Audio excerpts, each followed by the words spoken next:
Yo, what's up, everybody? My cousin was telling me about this dude who got 110 years for an accident that he caused in April 2019 out here driving trucks or whatever, right? I was like, wow, dude got 110 years. So I'm on YouTube just scrolling through and I come across these videos and I just want to talk about it real quick. I'm gonna let the video play and you know what I'm saying, so y'all can kind of see what's going on if you hadn't heard of this yet. And I'm just gonna talk when I feel like I need to talk, all right? So check it out.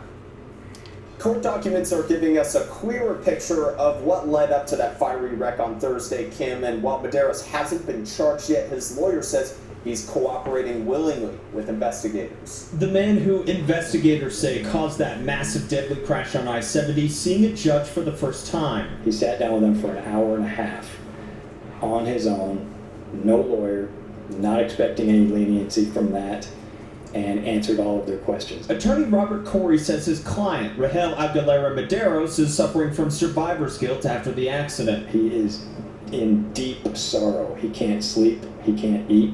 This is by far the worst thing that has ever happened to him. Court paperwork says he told investigators his brakes failed going down I-70. Investigators cite this video saying Medeiros missed several signs for a runaway truck ramp. Okay, now, this is where I'm gonna have to take my first pause.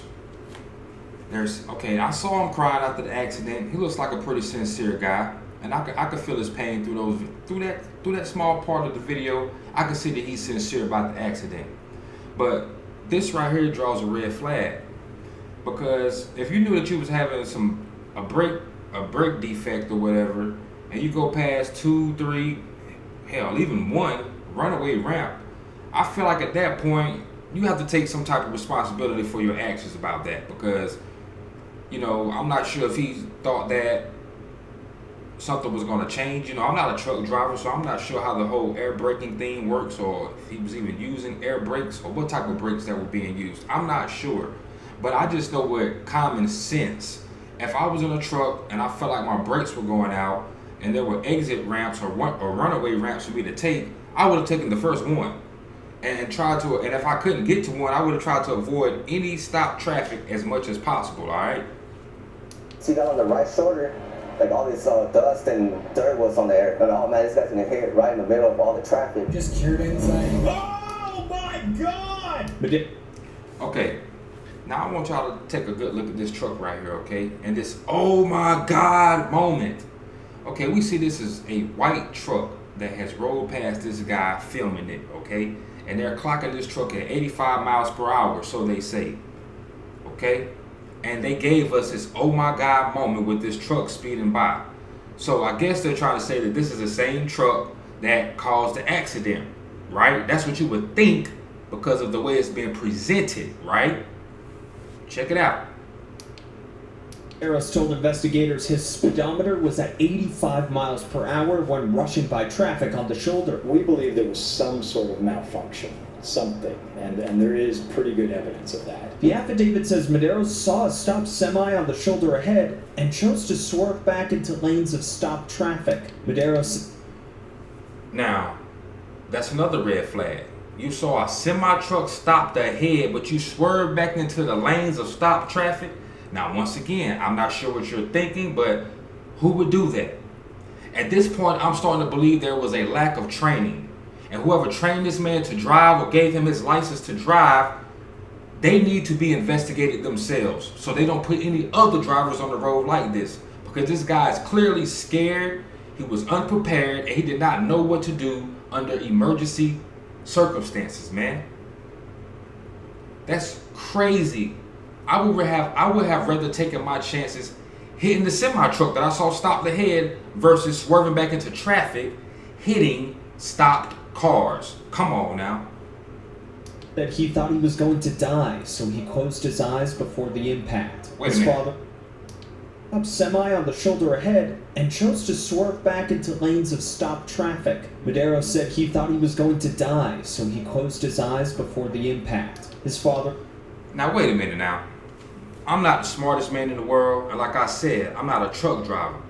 But you got to be a damn fool to close your eyes when you are operating a truck that size, bro.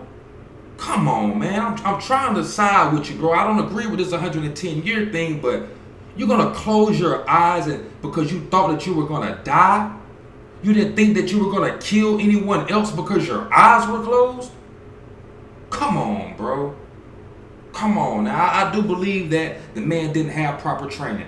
I do believe that he is an inexperienced driver. He shouldn't have his license. He should never get his license again. Driver's license or CDL license. You know? But 110 years, I'm not with that. And which this video right here is 2 years old. This is like the beginning of it. So they're not showing the part where he got the sentence of 110 years. But I'm going to go to that part of the video as well so you guys can see that. And I'm also going to show you something else that I was telling you about pertaining to this white truck that they keep on showing. All right? So let's back out of this. And let's go right here. This is what I'm going to tell you. This is what I want to show you first. New video giving us better insight into a deadly crash that shut down I-75 for hours in Henry County. State Senator... Now, hold on a second. I see a white rig right here. I see a blue or green looking rig right here. And this rig right here that hit this white pickup truck is red or burgundy.